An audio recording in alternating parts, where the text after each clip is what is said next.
self-evident that all men are created equal, that they are endowed by their Creator with certain unalienable rights, that among these are life, liberty, and the pursuit of happiness. So, how are we doing? I'm not sure how you measure these things, but that doesn't mean you shouldn't try. Take the pursuit of happiness. Are you happy? Not right now, but I mean in general, are you happy? Last week I focused on how divided we are as a country, which means there's a lot of unhappiness in the nation. Unhappiness with the nation, unhappiness with each other, with ourselves. And that's reflected in the World Happiness Report. Wait. There's a World Happiness Report? Yep, sure is. The World Happiness Report is published by United Nations Sustainable Development Solutions Network, which examined 156 countries and ranked them according to criteria including real gross domestic product per capita, a person's social support, life expectancy, freedom to make life choices, the generosity of the people, and perceptions of corruption. Uh-oh. The United States of America, the greatest nation on earth, the land of American exceptionalism, we barely slipped into the top 20. We're below Canada and barely above Mexico. Well, yeah, all you have to do is look at a map to see that. Finland is number 1, followed by Denmark, Norway, Iceland, the Netherlands, Switzerland, and Sweden. What's with all the happiness in cold weather countries? I hate cold weather. Next is New Zealand. That's a little warmer, isn't it? It's like the mid-Atlantic states. But then after that are Canada and Austria. Australia, Costa Rica, and Israel are happier than we are, as are Luxembourg, the United Kingdom, Ireland, Germany, and Belgium. Ireland I get, but Germany? Israel? Don't they have terrorists there? We barely beat out the Czech Republic, which, I don't know, maybe I'm unfair. I really don't know much about the Czech Republic, except I'm pretty sure that you've never heard anyone say, our next vacation, let's go to the Czech Republic. Of course, Jefferson said we only had the inalienable right to pursue happiness, but for a country that put the pursuit of happiness in our founding documents, 19th ain't nothing to brag about, you know what I mean? We aren't pursuing it very well. Maybe we ought to try something different. Maybe the key is to chill out because, you know, all those cold weather countries are happier than we are. So chill out.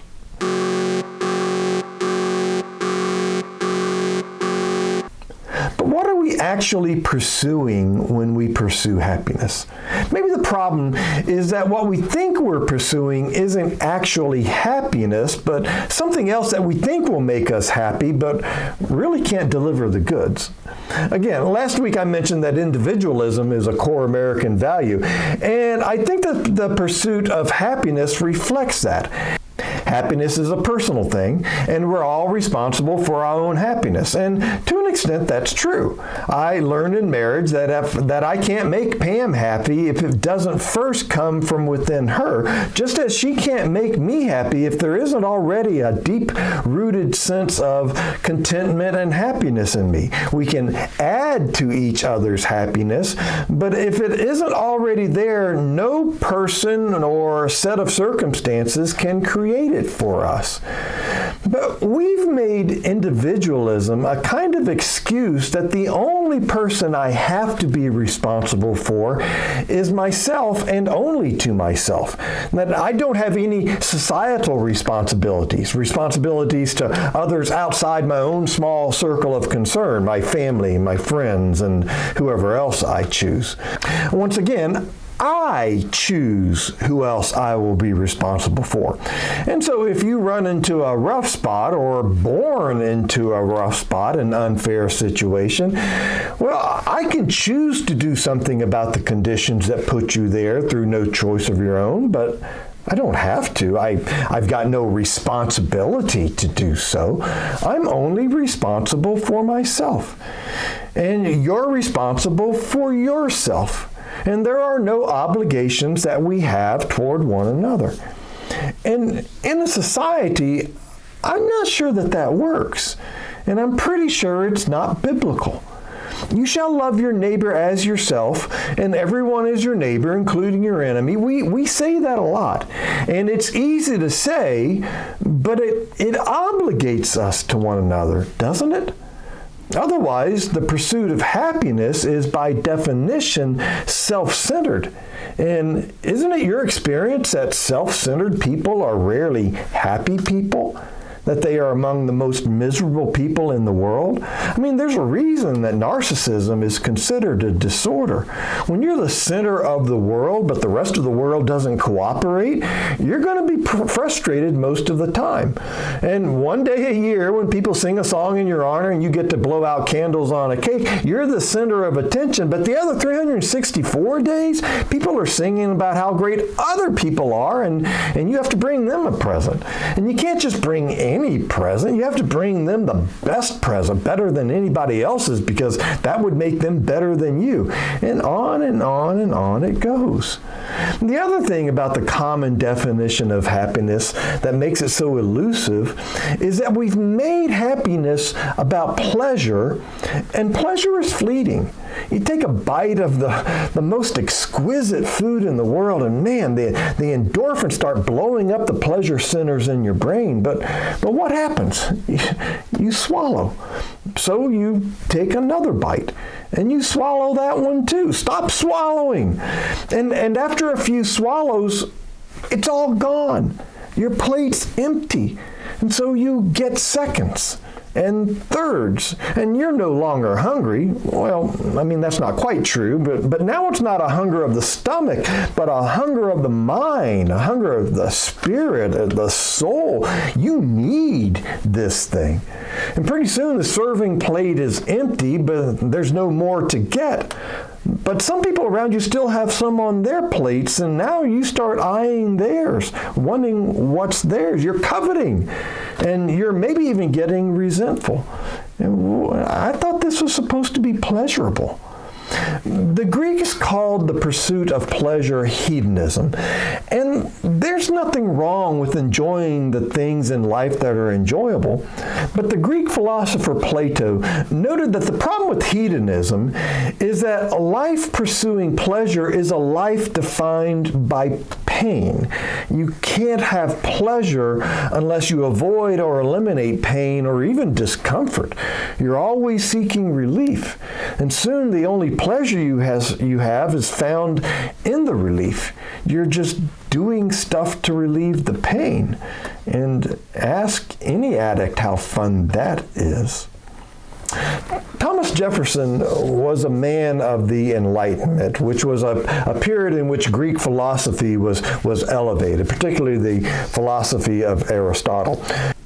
So, when Jefferson wrote about the pursuit of happiness, he was referring to Aristotle's concept of eudaimonia. Eudaimonia is the state of human well-being, of living well. According to Aristotle, every human, indeed everything, is created for a purpose, and when it performs its purpose well, it achieves eudaimonia. An axe is happiest when it's chopping wood. It can be used to hammer a nail, but that's not its purpose. And while it may achieve the same result as a hammer would, it doesn't do it as easily. It is truly pleasurable to use a tool that was designed for the purpose you're using it for. A crosscut saw to cut across the wood grain, for instance, and a rip saw to cut with the grain. You can use a rip saw to cut across the grain, but the results aren't as good, as pleasurable, as when you use a crosscut saw. I can chisel with a knife, but it's better to use a chisel. You get what I'm saying. People are created for a purpose, and they enter a state of eudaimonia when they pursue that purpose. They will profit when they pursue their purpose. They will be successful when they pursue their purpose. They will benefit the world when they pursue their purpose, and they will derive pleasure as they pursue their purpose. That makes a lot of sense, right? In fact, it sounds very biblical, sounds very Christian. So are Aristotle and Jesus compatible, saying the same thing in different ways? Well, not so fast. A lot is made of the contradiction between Jefferson writing, all men are created equal and are endowed with unalienable rights like life, liberty, and the pursuit of happiness, all while owning slaves. People feel that he must have felt the tension there, even though he never freed his slaves, not even in death like George Washington. And he had children with at least one of his slaves, the children of non-consensual sex.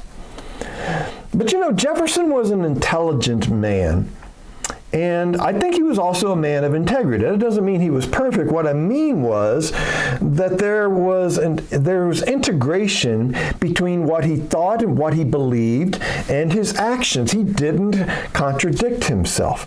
The fact is that there were no contradictions between his beliefs expressed in his words and the way that he lived his life. When Jefferson wrote, all men are created equal, first of all, he meant all men. He, like most men of his day, didn't believe that women were equal to men, which is why they didn't get a say in elections until just over 100 years ago. Both my grandmothers were born without the right to vote.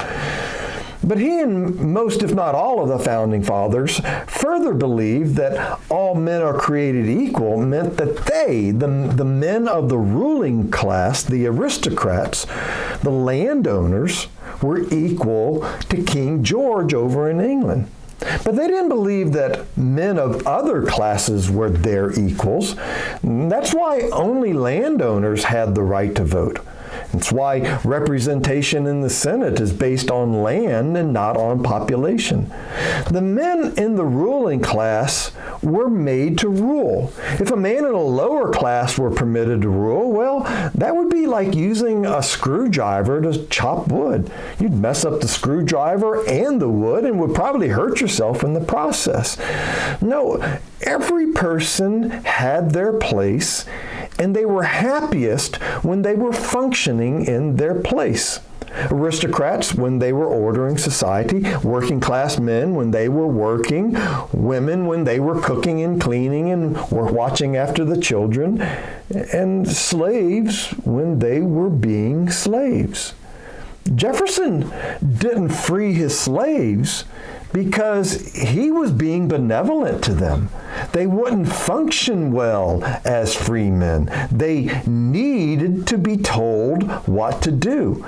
Slaves were by nature lazy, without motivation to work. They weren't smart enough to gain an education, and if freed, they would just lay around doing nothing. And when they got hungry, they'd have to steal food. And when they got cold, well, they'd have to steal a coat. And when it rained, they'd have to steal shelter. And when their primal urges hit, well, they'd have to steal their satisfaction from white women. In his mind, Thomas Jefferson didn't rape Sally Hemings. He was treating her as special.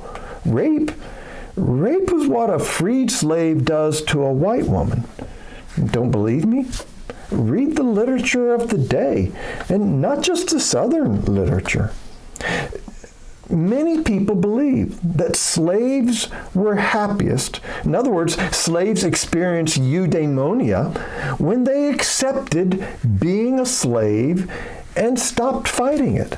That's when they were happiest. And the only reason slaves ran away is because they were listening to radical abolitionists telling them that they could be something that they could never be, that they were never intended to be by God.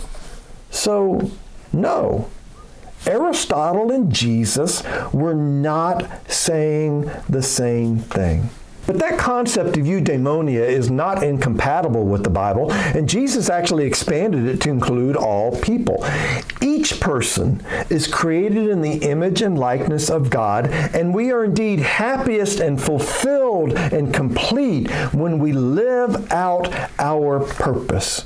And that purpose is clear: to reflect the image of God into the world, to reflect His character, His unconditional love for all His children, His abundant mercy when confronting sin, His amazing grace when confronting sinners, and His acceptance of each of His children no matter what. We've talked about love God and love others like they're two separate but related things, but in reality they aren't. We love God when we love others, especially when we love them in the selfless, self-sacrificing way that He loves us. He takes great pleasure when we love others in this way. In America, we like to talk about the tension between personal responsibility and social responsibility, but there is no tension, not really. There's only a tension when we've removed selflessness from personal responsibility and turned it into an excuse for self-centeredness. When society benefits, we all benefit, even if some of us have to make sacrifices for those benefits. I mean, isn't that what Jesus taught us? Right now, the next Albert Einstein may be in kindergarten in some inner city public school, and it's to our benefit, to your benefit, your great-great-grandchildren's benefit, to make sure that she gets the education she needs, the nutrition she needs, the safe neighborhood she needs, the resources she needs, the love and encouragement and support and grace that she needs to make the next great discovery that will change the world for the better. And it's not just our responsibility to see that she gets all these things. It's our purpose, our eudaimonia as God image reflectors, to see that she gets them. Imagine a world in which a Michael Jordan has no access to a basketball goal, a Yo-Yo Ma, no access to a cello, a Michelangelo, no access to marble, an Abraham Lincoln with no access to books, the Wright brothers with no access to wind. Sure, they had the talent and they put it into their work, but they didn't do it alone. None of us ever do. You shall love the Lord your God with all your heart and all your mind and all your strength, and your neighbor as yourself. And everyone is your neighbor. The pursuit of happiness is all summed up in that. Lord, help us to take to heart Jesus' statement that the way to find our lives is to lose them, to take our gaze off ourselves and fix it solely on Jesus, who didn't even think that being equal with God was something to hold on to or to exploit for his own desires, but emptied himself so that others might find the life you created them for. Help us, because we're afraid to do it.